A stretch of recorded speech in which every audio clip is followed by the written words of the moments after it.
want to thank everybody for being here. Today, I'm heartbroken when I see where the future's heading. To me, World War III has begun. They say that America is in a proxy war with Russia. Hey, Scott, give me a gun. I want to go blow this guy's brains out. If you give me a gun, are you an accessory to the crime? We have a judge who will tell you whether that's the case. Short answer is yes. Yep. Short answer is yes. So America we're at war with Russia, flat out. And now, just before going on the air, I read, I think about another, $300 million of more military weapons. And we're holding this rally, and we're honored today to have the people that care among the most about what's going on and where we're headed for and what we have to do to stop it. We have Scott Ritter, Judge Andrew Napolitano, Gary Null, Phil Giraldi. And we put on this peace and freedom rally, and people said, oh, you should call it a festival because you have a rally, you're going to have problems. Screw you, what are you talking about? This is a rally for peace. So last night, I'm at the French restaurant, La Canard. I'm with Eddie, who's our editor-in-chief of the magazine. We're leaving. Hey, I hear you're having a rally over there. I said, yeah. I said, but you're not going to like it. Oh, what do you mean? I said, it's about peace and freedom. And to whom did you say this? Some neocon? How about a judge? Ooh. A former judge. And What did he say? I said, well, let me show you. Wait just 1 second. It's right over here. I said, some fan gave me a book, a folder, with cutouts from the 1970s when the Vietnam War was going on. I don't have my glasses, Gary. Could you read that? Yes, why veterans march against the war. All right. Look at these pictures, all right? Here. Here, what's that say? Peace, jobs, justice rallies sweep the U.S. The Spring Offensive. End Nixon's war. What's this one say? 200,000 rally in Capitol to end war. One after another. So I said, they didn't hate you for protesting back then. Yeah, there was a lot of back and forth. But there's not a peep about peace. And he said to me, you mean the Ukraine war? Why don't you tell Putin? I said, why don't you tell Zelensky? I said, they offered peace agreements to try to do it from the beginning. He said, oh, I'm totally in favor of that war. I said, you are? I said, dress up, put on your military, and go fight, and you take your money. I don't want my money going there. I said, I'm an American. I believe in people by the name of George Washington. No foreign entanglements. And today I'm going to read some of what he said. He says, don't hate a country, don't love a country, don't become involved in a country. And here we are, and you got these clowns that don't have a clue of how this war started, or if you gave them a map of the world, find Ukraine on it, but this is a judge with an attitude. So of course, and then one of the guys said, we're at a table over here and we're in Switzerland. Yeah. Oh yeah, be a coward.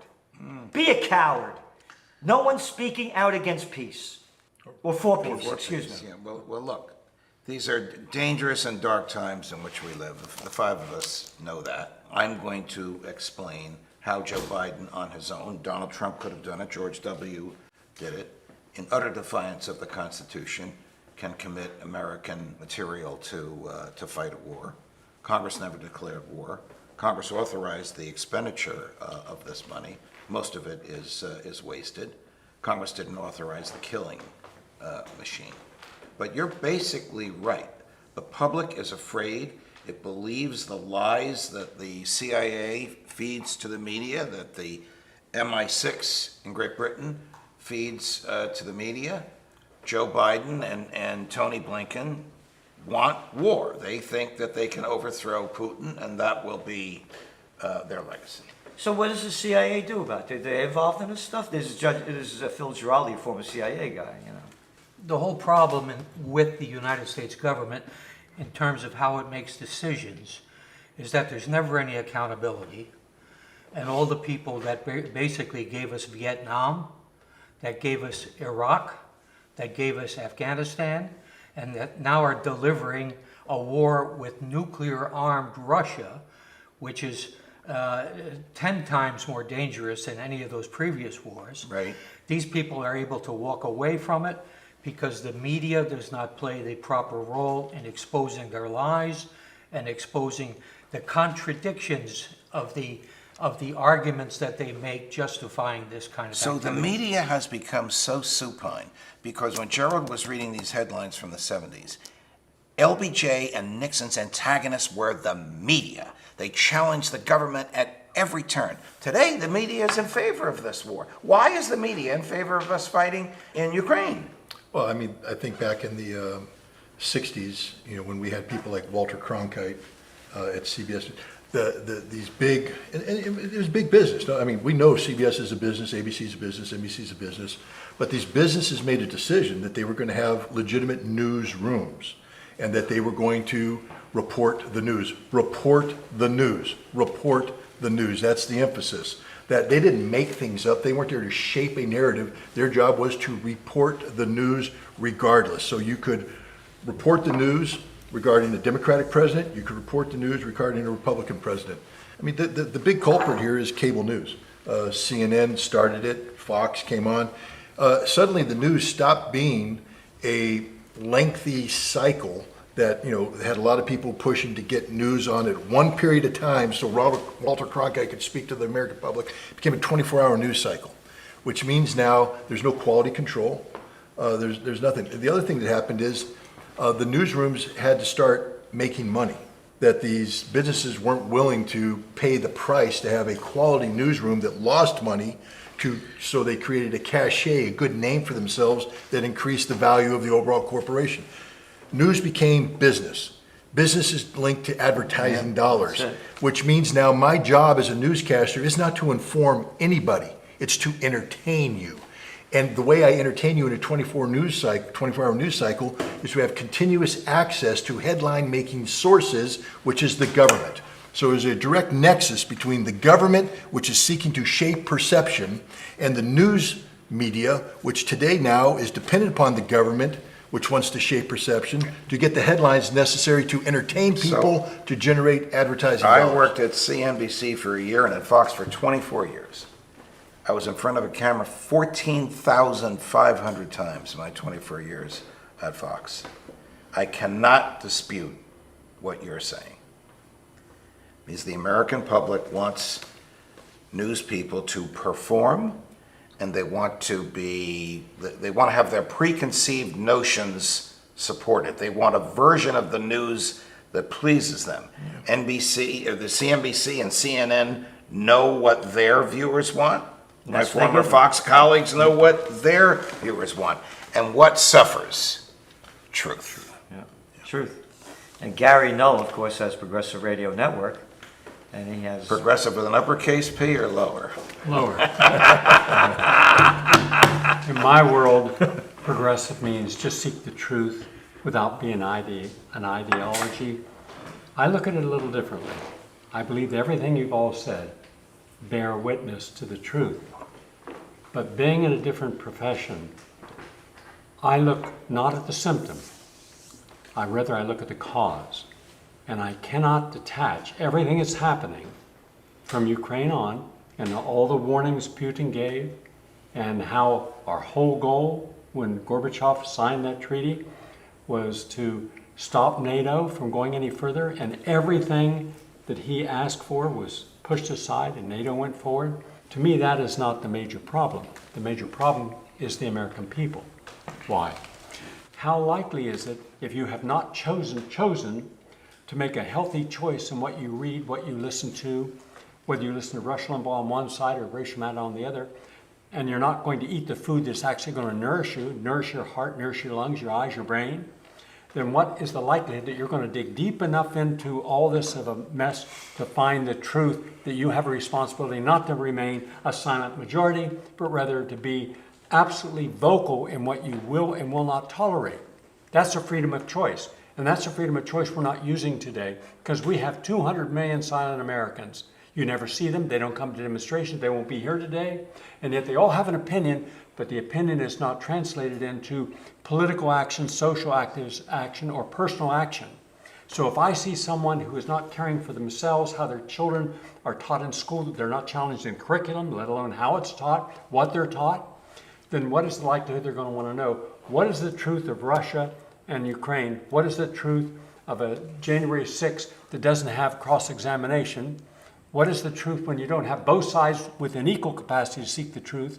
And we have corruption at every level of our society today. You can't name an industry that's not corrupt, from the top down.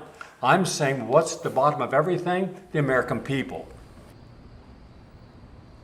When I arrived here, you were finishing one of your weekend rants, which are worth their weight in gold. And you were talking about how debilitated the kids are today because they've been raised by the people that you're talking about. Yes. Now, you were really talking about the kids that are the murderers, the ones who Yeah, they're out of their mind. are out of their minds. 90% because of all they mass have murders have been on psychiatric medications. 20 to 21 American soldiers every day have committed suicide, mainly by putting a gun in their mouth and blowing their brains out. Ask the medical authorities how many of those people are on psychiatric meds that you should never take. Paxil, Prozac, Effexor. Are active duty soldiers on meds, on psychotropic Psychotropic meds? meds, yeah. Sure. Ask all of That the those who government were in gives them. Afghanistan. Well, I mean, here's the problem with the military medicine, is that the government's very good at getting you addicted to something. Yes. And then the government decides that you're cured, and they stop giving you that which you've become addicted to, and now Then you're a mess. you're a total mess. So now you have to break the law to acquire things, and you're not getting, for instance, the same quality stuff. And so even if you're breaking the law to get something that you now need because the government made you need it, and this happens with painkillers, psychotropics, the whole thing, you're getting substandard drugs, which may be giving you something complete different result than what was intended. And the end result is you are a broken individual, and you're prone to depression, and you find yourself in a horrible space one night at home, alone, isolated, afraid. You pick up the pistol, and you blow your brains You have out. no support system. None. I found Zero. in Titusville, Florida, Zero. small area, Zero. over near Cape Canaveral. I was told I had to go with my camera person to see for myself. It was 10 o'clock in the morning. I walked through the woods for about an acre, and there was a campment of homeless vets. How many were in Florida at that time? 16,000. 16,000 men and women. Where was the Army? Where was the Secretary of Defense? Where was the media saying, don't these people count? Where was the American people? Look, There you go. I'm not going to pick on somebody here, but I'm on total agreement with you here. I can walk around Kingston right now, and I will tell you, we will find cars that have the yellow ribbon on the back. I support the troops. The hell you do. Because if you supported the troops, you'd be there in that field helping those 16,000 troops. You'd be at a VA hospital helping a guy that's drooling into a cup. You'd find the veteran who's been kicked out of the hospital, who has no legs because he got him blown off in Iraq, who's upstairs, can't get downstairs, his eyes like, you'd be helping them. If you support the troops, you support them 100%. And that doesn't mean when they're standing tall, looking good in uniform, ready to go off and serve their country, you say, oh my God, I love you. You look so good in uniform. You're hot. Now they're coming home broken. Do you love them still? Because that's when they need your help. They don't need you when they're looking good. They need you when they're broken, when the system has dumped them. That's when they need you. And the American people suck because we say we support troops and we don't. We say, Well, let's stop right there. Wait a minute, let me go. I apologize. And no, because you're 100% right. We're going to go fight with Ukraine. Yeah, right. We're going to go fight with Ukraine. They're not going to go fight. No. And if we got in the war, they'd be supporting it. And it's just exactly what you're saying. And then when these guys, when they're blowing their brains out and they've lost their lives, they lost their legs, they have no lives left, nobody gives a damn Isn't about there it. some sort of a pension or financial compensation for veterans that are injured? it depends. I mean, are And the nature and extent of the are you an active duty regular guy, or are you a National Guard guy, or are you a reservist? Was Because your it injury- changes. Was your If injury you're just a caused in the veteran, battle? if you're just a veteran, you have virtually no rights. No rights, and it's the worst medical system in the United States. Joe Biden addressed American troops 2 weeks ago in Poland and said, be prepared to go to Ukraine. And then he went like this, and some of you have already been there. That's what Phil Giraldi wrote about that. Yes, right? Do American troops want to fight for Vladimir Zelensky? Well, American troops are already fighting for Vladimir Zelensky. The questions we were discussing, you and I were discussing, how vulnerable they are because they're not in uniform. They can be summarily executed. They have no protections under various codes that protect uniformed soldiers, and these people can be shot as spies. These people can be tortured.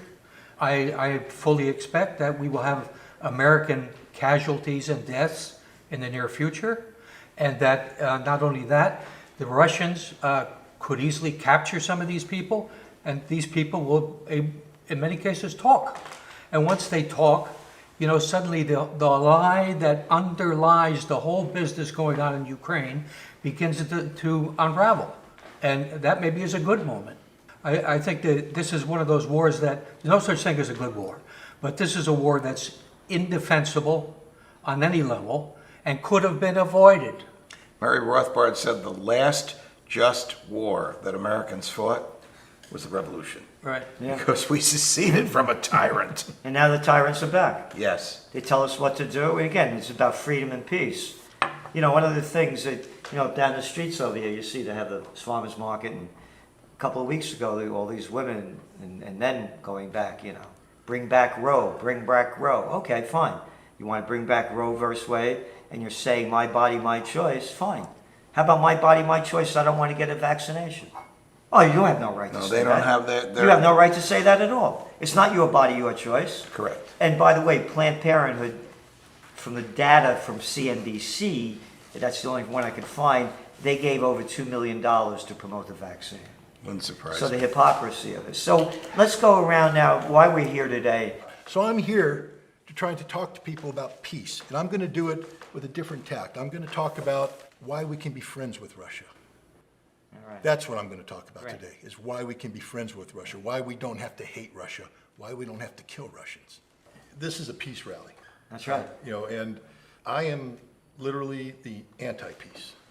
And what I mean by that is my whole upbringing was to close with and destroy the enemy through firepower maneuver. Okay, I don't do peace. I never did it growing up. War is my thing. It's my gig. I hate war with a passion. I despise war.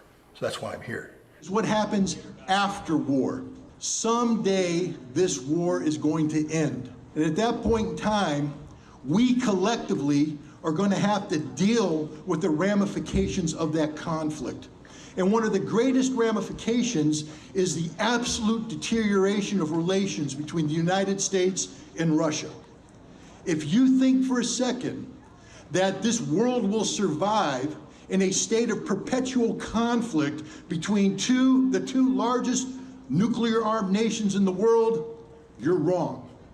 The only way we survive, the current generation, the only way our children survive, the only way our grandchildren survive, is for there to be a way to bring our two nations together in peace and harmony.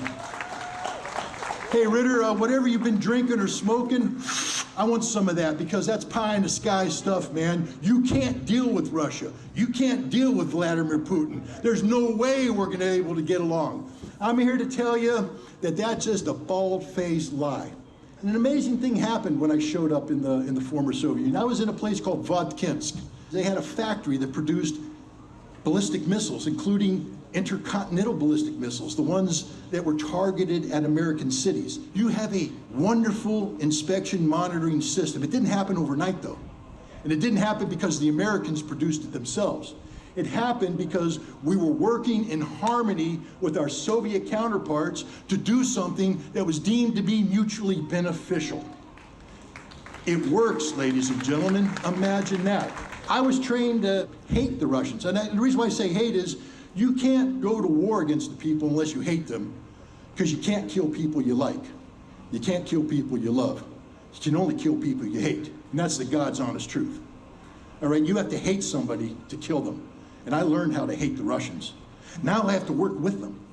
I got invited to the home of one of my Russian counterparts. This is a man who built the missiles that were aimed at American cities. And he was inviting me, a Marine who was trained to kill him and his fellow countrymen, into his home to meet his wife, his kids. We had the most wonderful night.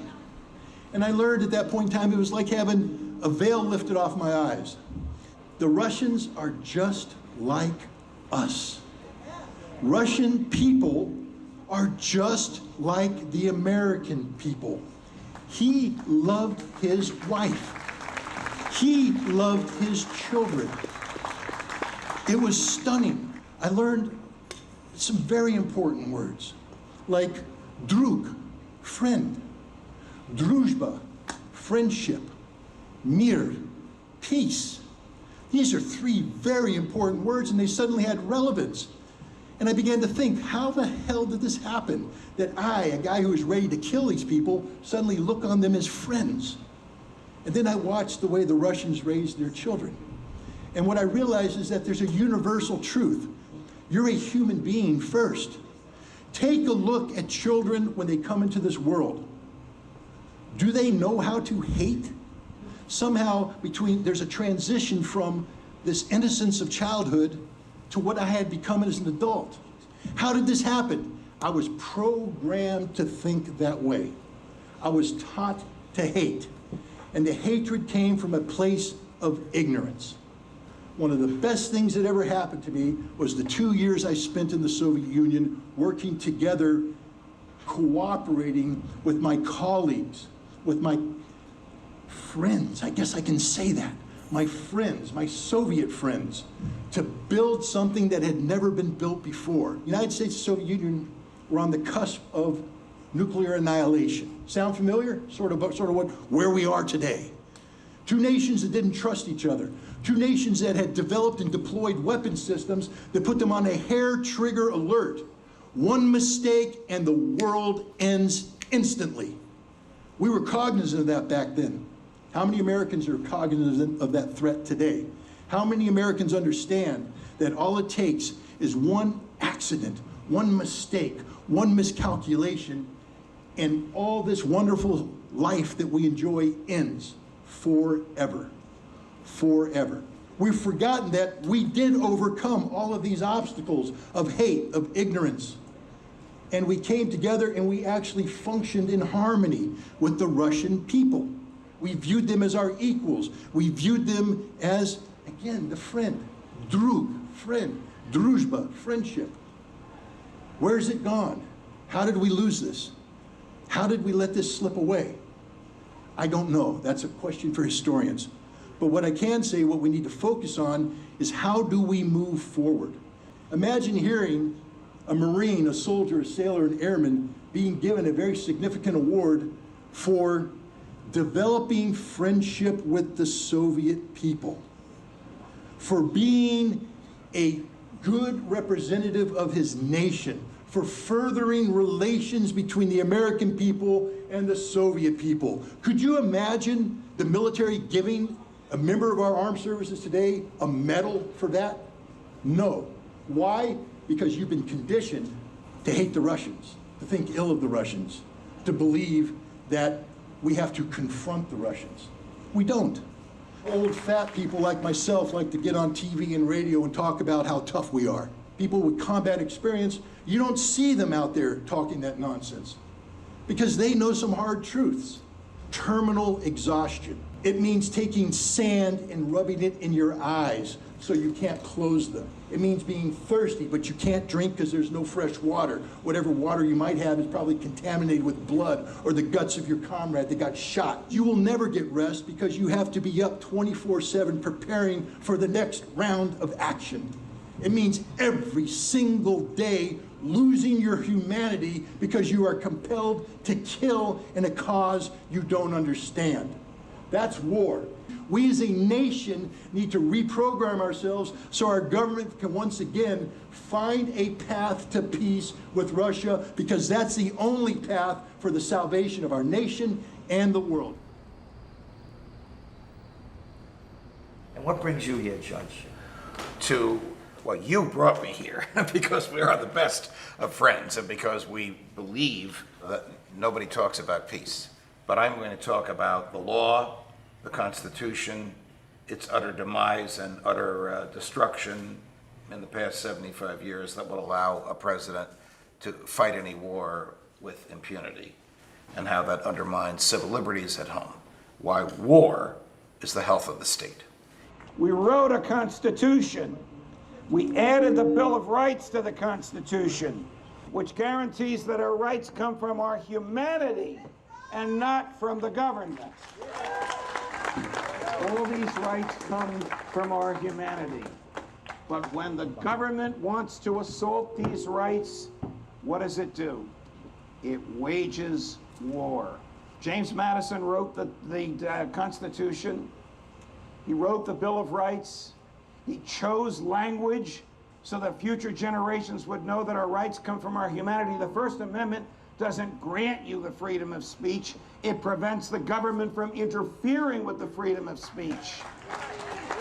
Where does the freedom of speech come from? From your heart and from your head. The Justice Department has a rule that because treason is the only federal crime for which you can be executed even if you didn't personally cause a death, only the President of the United States can authorize the treason prosecution. What left-wing pinko big government monster was the President of the United States that authorized this prosecution? Little Jimmy Madison, the same guy that wrote the Constitution and the Bill of Rights. I think the worst president in American history, bar none, was Abraham Lincoln. Abraham Lincoln is the first head of state in the history of the world to target civilians and to target civilians from his own country. Abraham Lincoln caused the death of 750,000 Americans, and it didn't occur to him until 3 years into the war, maybe I should free the slaves and claim I'm doing it as a military measure as the commander-in-chief. During the war between the states, it was not a civil war. It was not a fight for control of Washington. The southern states wanted to secede, just as we had seceded from Great Britain. Secession is as American as apple pie and is even alluded to in the Constitution and the Declaration. Among your natural rights is the right to travel. It's the right to leave. It's the right to leave as a group if you want. It's the right to avoid the government. It's the right to say you're not the government anymore because everything you have is stolen and everything you say is a lie and the best thing you do is to kill.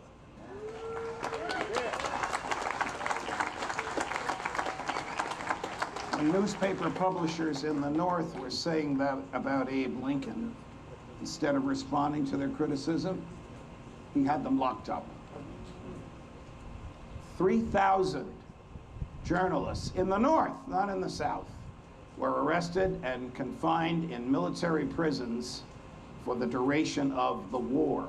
The only claim he had to that power was because we were at war. And when we're at war, the chief of state claims that everything he does is to win the war, civil liberties be damned. After Lincoln was killed, a unanimous Supreme Court invalidated every one of those arrests. It's a little too late, but it's a great legal opinion holding that the Constitution subsides and subsists in wartime as well as in peace, in bad times as well as in good. And all those rights that we have cannot be taken away just because the government and its killing machine are looking for monsters to slay. John Adams, who was the second president of the United States, not my favorite because of the Alien and Sedition Acts, nevertheless re-argued. You're going to hear from Gerald in a few minutes, the brilliant words from George Washington about the need for neutrality, the need to stay out of foreign conflicts. John Adams coined the phrase, "We shall not go about the world looking for monsters to slay, because if we do, there will be no end to what we are looking for." And when we do go about the world looking for monsters to slay, as every government, as every president since FDR has done, without a single declaration of war, every single one of them, including the sainted Ronald Reagan, has looked for monsters to slay in foreign lands. because it lets them exercise more power, it lets them raise taxes, it lets them say, support the troops. How many times have you heard somebody say, I don't support the war, but I support the troops? What the hell does that mean? I don't support the war and I don't support the troops. I want them home. I want them out of harm's way. War is about your body having had everything just wrenched out of it, so you're exhausted. War's about having eyes that are red, feels like sandpapers in your eyes. War's about smoking cigarettes so you can get that nicotine poison in you to keep you awake, or chewing the tobacco just enough to keep you awake till you maybe can slip that upper that they give you, the amphetamine, to keep you up for another 36 hours. So war's about being jittery. War's about that smells so freaking bad that you got Vicks in your nose, because otherwise you'll be puking, but you can't puke because you're starving, because you're hungry, because you haven't eaten. War's about the worst thing in the world, because now war's about watching the guy that you've trained with. You know his wife, you know his kids. He's got gut shot and his guts are spewing out and he's screaming for help, and there's not a damn thing you can do about it. Because you got to go up over and close with an enemy who's just like you, and you got to kill him, or he's going to kill you. That's war. And the beautiful thing about war is it don't end ever. It's not like you can go to a movie, watch all this crap, and when it ends, you walk out. War's about the next day, the next day, the next day, the next day. War's about destroying humanity, destroying the soul of the individual. We say we support the troops. No, if we supported troops, we would never support war. Because war is about taking the best kids in America, putting them in uniform, knowing that if we ever use them, we are destroying them. That's what war is about.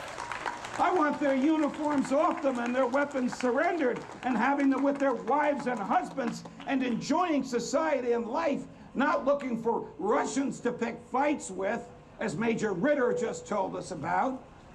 Who the hell would die for Vladimir Zelensky, Joe Biden?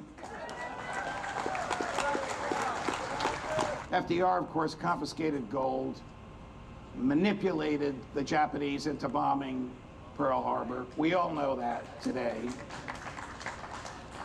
Because he believed that only a war would get us out of the Depression. One of the most horrific things FDR did, and he didn't personally do it, he ordered the military to do it, was the Japanese Exclusion Acts, whereby 125,000 Japanese Americans, human beings born in the United States of America, were incarcerated without charge or trial in American concentration camps in Utah.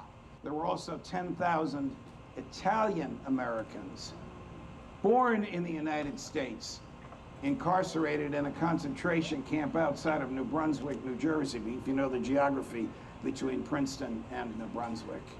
And the Supreme Court of the United States, by a vote of 5-4, upheld that monstrous violation of human liberty because we were at war. So you see my point, ladies and gentlemen, friends and colleagues. Government grows during war. I can't describe the killings and the misery that the warriors go through as my friend Major Ritter did.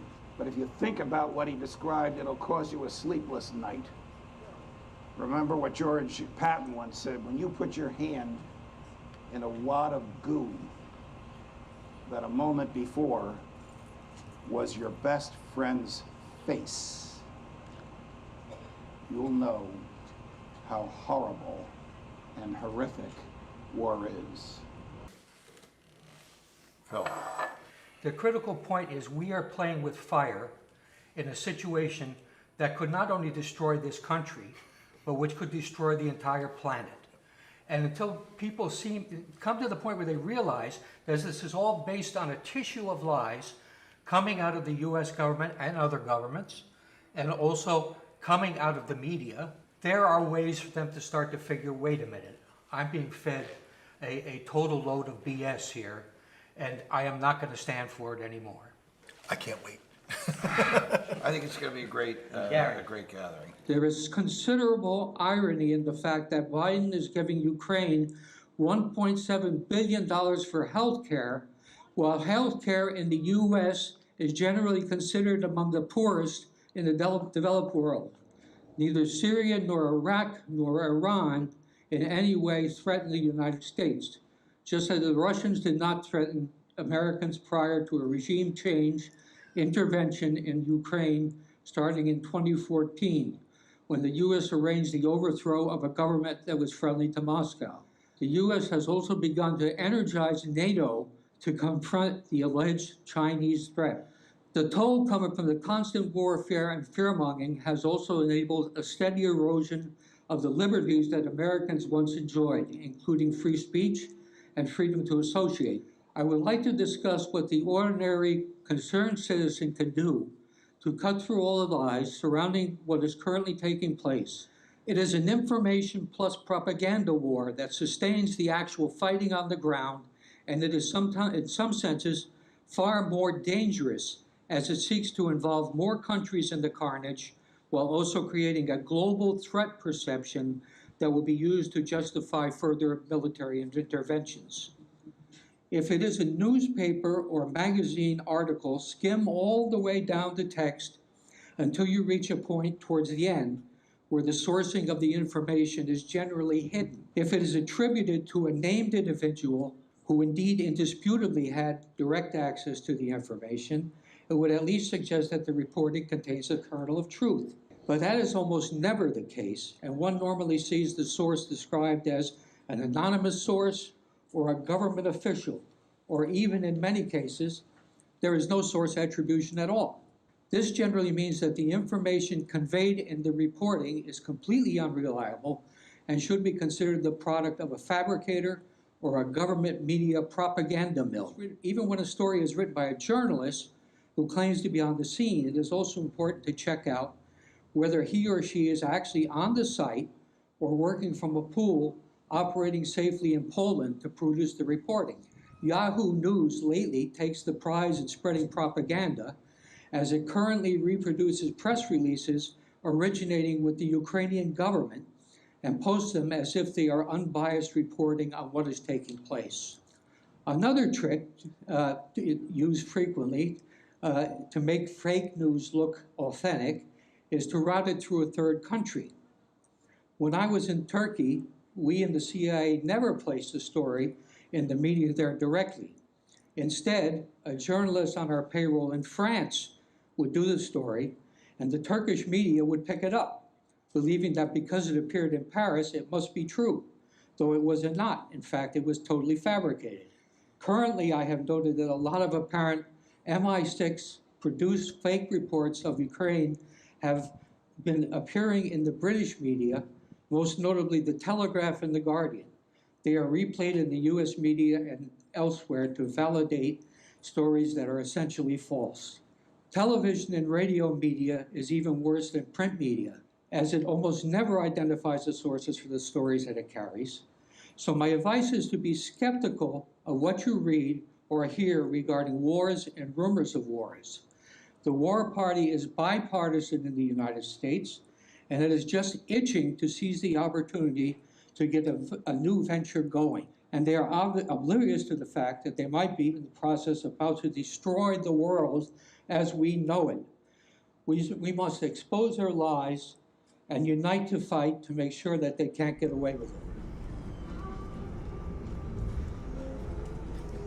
I'm first going to talk about freedom of choice and what that means, but more importantly, we love war.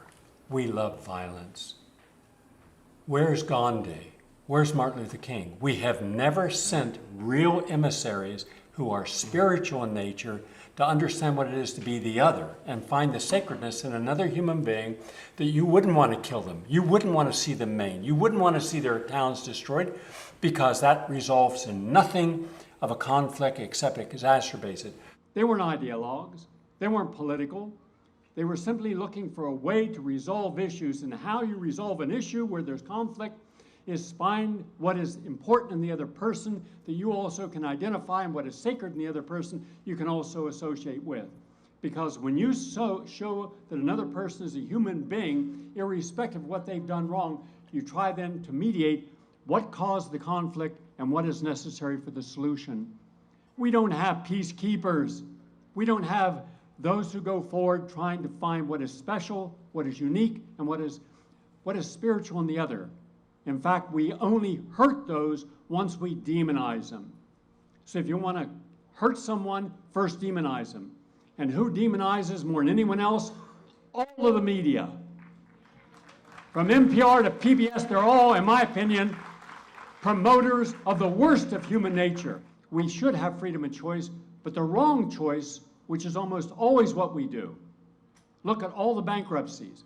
Look at all the people buying something they cannot afford. Let us look to see whether or not we have made the right choice and who's put the choice in our mind. Edward Bernays was the father of all propaganda, and virtually everything you see today is propaganda. Stop trusting the experts. Because the same people in the New York Times and Rachel Maddow and all the other program and CNN, they all told you weapons of mass destruction. They were wrong. Vietnam would be the domino leading the Viet Cong to America. Wrong. That Syria was run by a tyrant gassing his own people. Wrong. Honduras needed to have a coup. Wrong. Everything they've done has been wrong on foreign policy. Everything they do on domestic policy is wrong. As a result, we have no infrastructure that works. Our railroads, our bridges, our dams, our dikes. When you have 2.5 million children who are homeless in the United States, when you have 16 million adults and children who are food insecure, when you have 55 million Americans living under the poverty level, when you have half of all Americans can't give you $500 because they don't have it, they're kiting their credit cards, paying one credit card when it gets to the end with another. We are bankrupt because the government's bankrupt, because the states are bankrupt. If it wasn't for the bailout, every single major state would go under. New York City would go under. New York State would go under. Their constitutions don't allow them. So when it gets too bad, they just print more money, and that's your inflation. That wasn't Vladimir Putin who created our inflation. That was spending a fiat currency that isn't worth a damn. So when it comes time to make any choice about going to war, do your homework. But don't use Google, Facebook, Wikipedia, Twitter, and the media as a guide, because they can't ever tell the truth about anything. And don't just believe everything on the internet, because they've infiltrated the entire internet with misinformation. Do your homework. Do your research. Walk away from the grid. Walk away from buying the New York Times, watching television, supporting PBS or NPR. Walk away. My clothes, made in the USA, union labor. All right? Walk away from clothes from Bangladesh. Walk away from non-organic foods. The farmers market over here today had organic, non-GMO. Support them. Support what is natural and non-toxic that leads to health and happiness. Look for the positive news. Look for the examples of people who are doing the right work at the right time in the right place and be a part of the right support system. No longer should we be priding ourselves in being a nation. Well, we don't really we're not activists. We don't get involved with the silent majority. Well, I'm sorry, but the silent majority should also be aware that when you're silent, when atrocities against your own people, let alone other people, are occurring, you're a coward. Stand up even if you're going to be knocked down. All of us are going to get our asses kicked, and we're going to get on the ground a lot of times, but the courage of getting back up again and say, you might have beat me, but you've taken nothing away from me that's essential to who I am. Have the courage to speak up. Have the courage to fight back. Thank you all.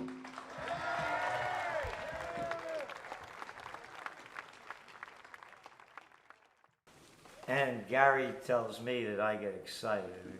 You do. After 19 cups of coffee, you get a little excited. Come on. I want both of you two to get here at the same time. When I count it off, give me some funk, okay? 1, 2, 3, 4, so. You got soul. You got soul, yeah. You got soul. You got soul, yeah. You got soul. You got soul. You got soul. It's in your heart. It's in your legs. It's in your heart. It's in your head. It's in your heart.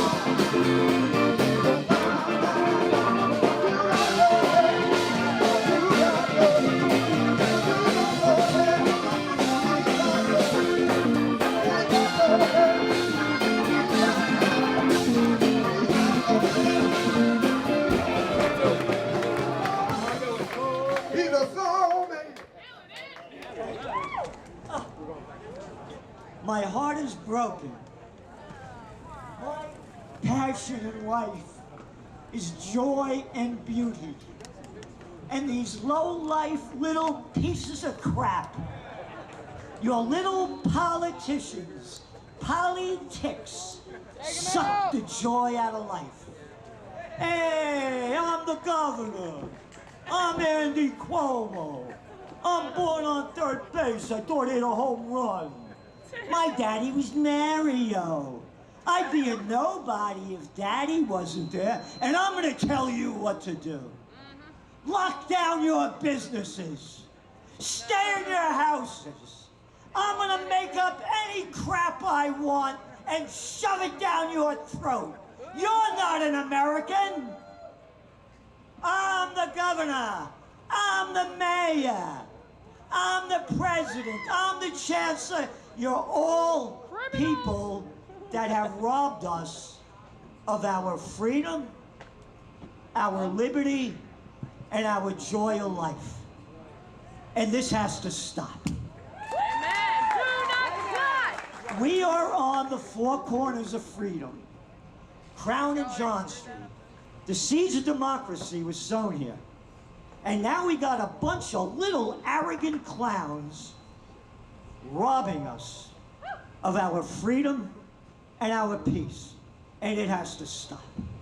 We have to bring back the true spirit of America. And now, as I say, when all else fails, they take you to war. And they've taken us to World War III. It's begun. As the roads are all rotted around the country, as the bridges are falling down, the White House said on Friday, announced another $270 million worth of U.S., you ready for this? Security assistance. Isn't that a nice word for all the little stupid people to swallow? To enrich the military-industrial complex. To keep a war that would have ended if they negotiated for peace in the beginning. And again, totally against the invasion, and again, totally understand why it happened. I'm against it, but they should have negotiated for peace. Then they go on to say, the newest batch of supplies will include 4 HIMARS rocket artillery launchers. The aid package. Wait a minute, you're talking about sending weapons of death. You're calling it an aid package? Who are you talking to? I'm talking to the American people. And they'll believe anything we say because they listen to the mainstream news and listen to those little prostitutes, those media whores that get paid to put out by their government whoremasters and their corporate pimps. So we'll say anything that we want.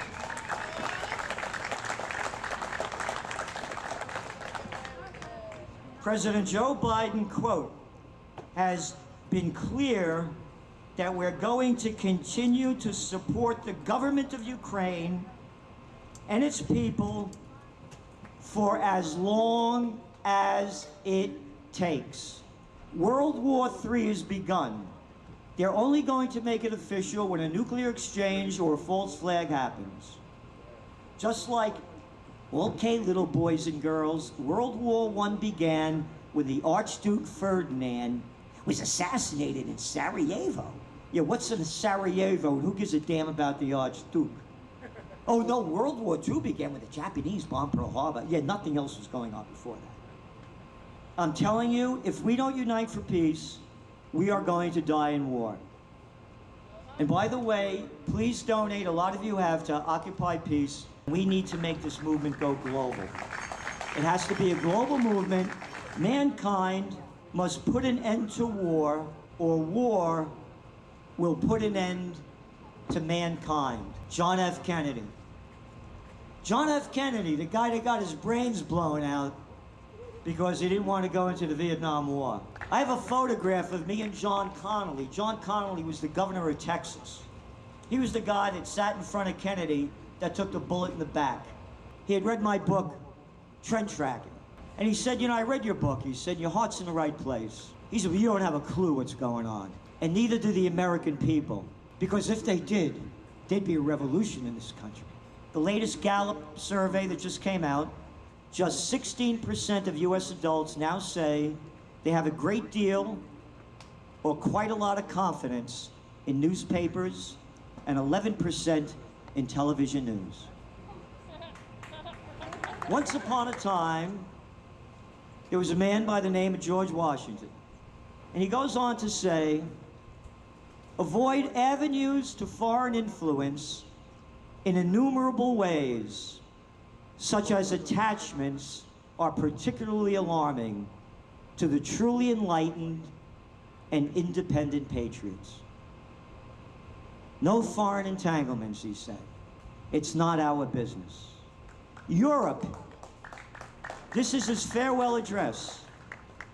Europe has a set of primary interests, which to us have none, or a very remote relation. Hence, she must be engaged in frequent controversies. In other words, they're going at it all the time. The cause of which are essentially foreign to our concerns. They're none of our business. George Washington, a real man, cat crossed the Delaware, right? Yeah, fought the wars. Lloyd Austin, oh, he's a former general. Oh, yeah?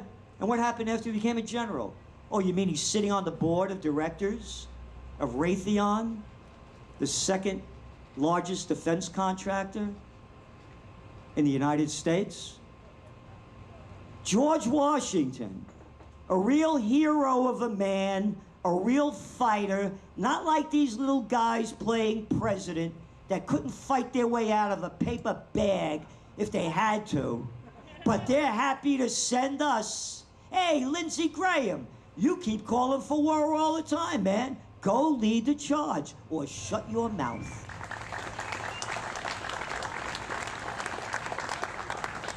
Harmony, liberal intercourse with all nations are recommended by policy, humanity, and interests, Washington said.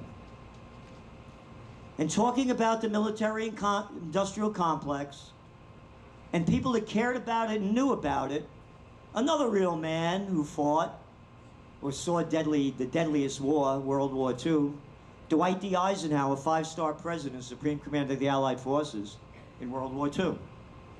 His farewell address on January 17th, 1961, quote, our military organization today bears little resemblance to that known by any of my predecessors in peacetime, or indeed by the fighting men of World War II or Korea.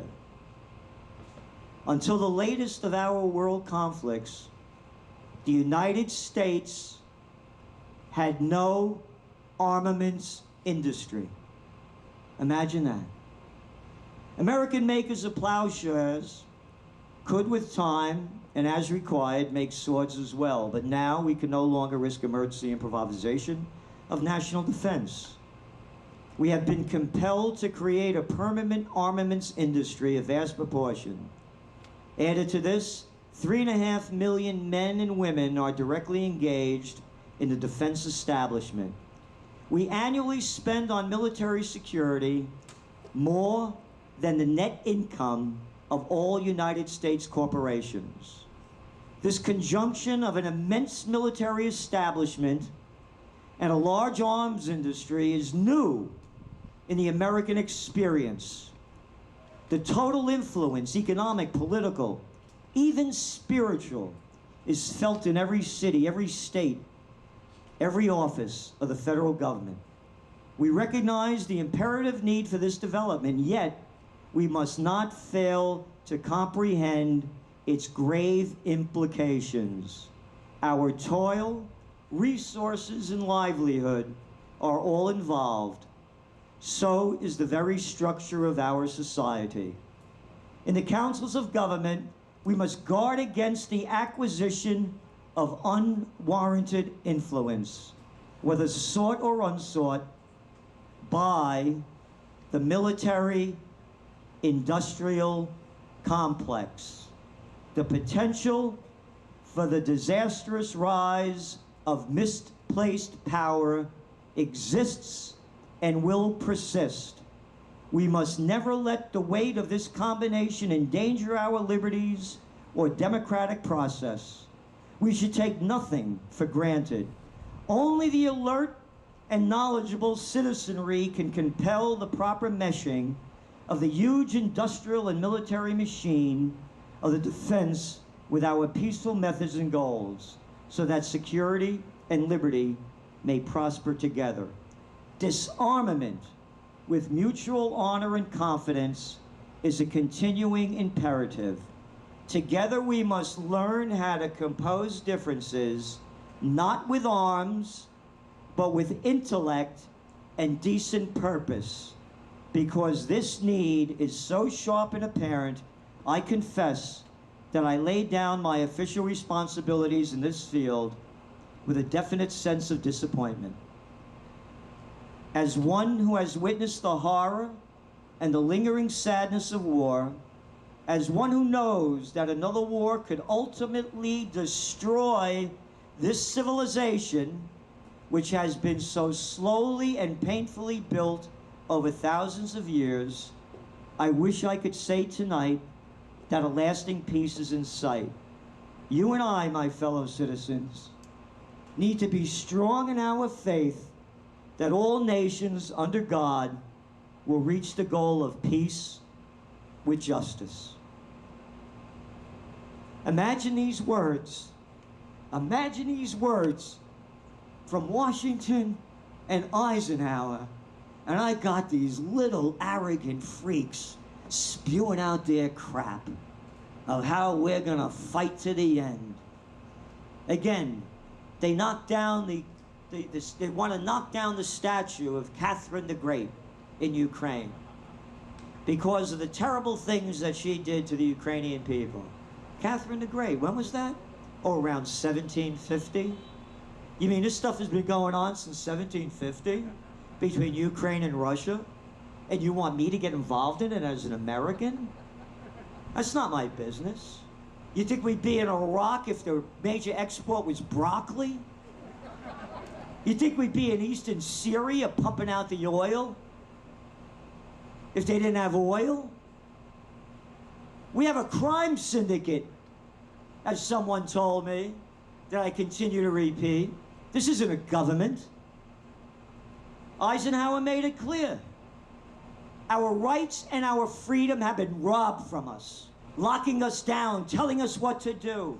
No science, only political science. That's all that counts. Zelensky refuses peace talks. The Ukrainian president claims they will not stop until Russia gets smashed.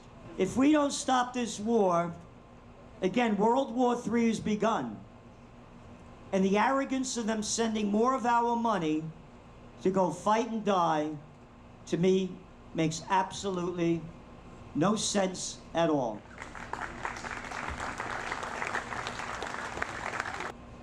When all else fails, they take you to war. And war has begun. United we stand, divided we die. I bought these buildings. I own the 3 buildings here. I bought them because the seeds of democracy was sown here. And I realized I can't run away. I'm only me because I'm a lucky man. I'm a Napolitano, born in the Bronx. Born to be free. Born to be who I want to be. Having parents, they may rest in peace, my father. I shoot my mouth off, he'd say to me, Papagallo, you little parrot, stop repeating what everybody else is saying. Think for yourself. How dare you think for yourself? I'm your governor. I'm your mayor. I'm little gruesome Gavin Newsom, a little piece of nothing. But I'm the governor of California. I suck into the system, bow down and take it wherever I have to. Like all the other politicians. And I know because I was there. I was the assistant to the Secretary of the New York State Senate at 26 years old. I ran major political campaigns in Westchester County. I designed and instructed American politics and campaign technology, and I taught it at St. John's University. I was killing environmental legislation at the height of the environmental movement in the 1970s, working for the chemical industry. I've been on the other side. Let me tell you who the people in politics are. The people I couldn't stand in high school and college that wanted to be class president or head of the student council. Nobody could believe when I quit. I said, man, this isn't my kind of trip. We'd be in the back of the chamber talking. My buddies would leave me, follow to the senator, pull out his chair and help him sit down. Whew, you could blow on these chairs and make them move. I said, what's the matter, man? Cat can't sit down by himself. You need some help? You know, Gerald, you have that kind of an attitude. You're not going to make it here. Yeah, I quit. Nobody could believe it. Nobody tells me what to do. And I don't tell anybody what to do. And as Americans, nobody tells us what to do. You heard Judge Napolitano. You heard Scott Ritter. You heard Phil Giraldi. We're Americans. We're free to be us. That's what this country was founded upon. And they're robbing it from us right in front of our eyes. This is just the beginning. We are going to unite for peace, and we're going to bring back prosperity for all. Thank you very much for coming. I really, really appreciate it. Thank you. And stick around for the hot damn band, because I don't know whether it was Muhammad, Jesus, or Buddha, but one of them said, you better boogie before the lights go out, because tomorrow is iffy. All right, let's do it, man. Come on. 1, 2, 3, 4, soul. You got soul. You got soul. You got soul. Move over to a seat. You got soul. You got soul. You got soul. Hey, come on, yeah. Hey, it's in your head. It's in your heart. It's in your heart. It's in your mind, mind. He's got soul. He's got soul. All right, give him a hand, everybody. All right. All right, my friend who was always waving from a distance. Come on. I want both of you two to get here at the same time. When I count it off, give me some funk, okay? There aren't too many people that I would come to see, especially on a day like today. Sweaty, hot. Well, originally from Connecticut, but I live in Florida. And I came all the way to New York so that I could see Gerald. I watch him every Thursday, never miss a week. I think it was a great turnout. A lot of people, just really nice. The music was great, Napolitano was great, Gary Noah was great. They were all really good. They're all good people. I'll definitely come back. I always look at things from a whole. Gotcha. You know, everyone cannot learn the same thing. If you're going to be dealing with one challenge, this massive challenge of government control, you're going to have different expertise. Gotcha. And bringing things together from different perspectives and having an impact to chip away at the hole that they may have. Sure, you're right.